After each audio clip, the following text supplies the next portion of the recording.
මේ කමල් ප්‍රසාද් කියලා එක සක්කිලිලත් ගඳ පඩයක් දාලා තියෙනවා කමෙන්ට් එකක්. දනා ගූ කන වීඩියෝ එකක් ඕනි ගැම්මට කියලා. ඔන්න ගැම්මට එහා පැත්තේ උඩහ පාරේ ඉන්න රෙක්සි කියලා බැල්ලියක්. ඒ බැල්ලිගේ බැටි මං ගෙනල්ලා තියෙන්නේ. ඔන්න බරු නම් බැටි ටික. අපි බලමු මේකේ එන ස්මෙල් එක කොහොමද කියලා. මාරම රොමැන්ටික් පුක් ගඳක් එන්නේ. මේ බලපන්.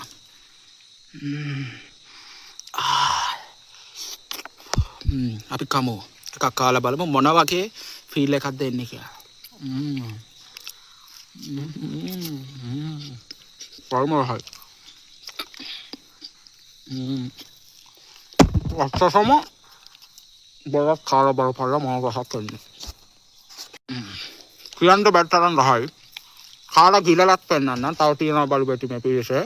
අතිතරන් දාගෙන කන්න පුළුවන්.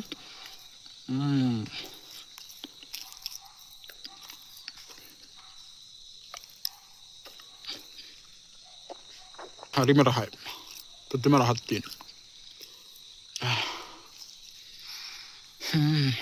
එන පුක් ගඳට ෆීල් වෙන මේකෙන් ෆීල් වෙන පුක් ගඳට මට මාර විදියට ඇක්සෙන්ට් වෙන්නේ නැගින්නේ. මේ බලන්න.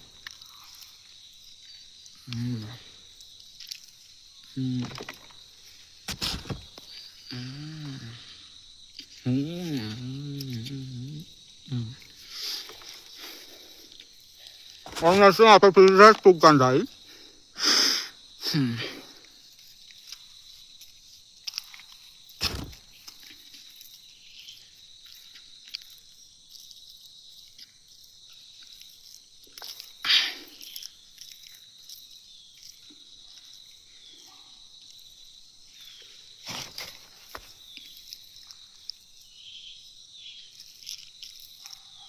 मैं मला करना मसला सारा मैं खाना डाल लो साथ तो अलग अलग खाना रसाई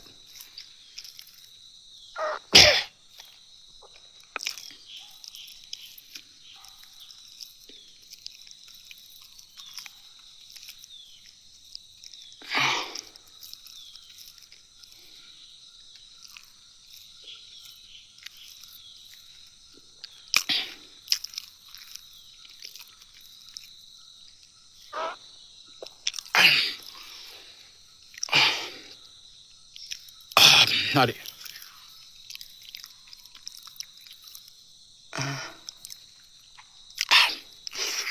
ඇත්තටම මාරම රොමැන්ටික් පුක් ගඳක් ෆීල් වුණා. රෙක්සි කියන පැල්ලිගේ බැටි මම බලංගේ බැටි කන්නේ නැහනේ. ඇත්තටම හරිම රසයි. ඔයාලත් බලු බැට්ටක් කාලා බලන්න.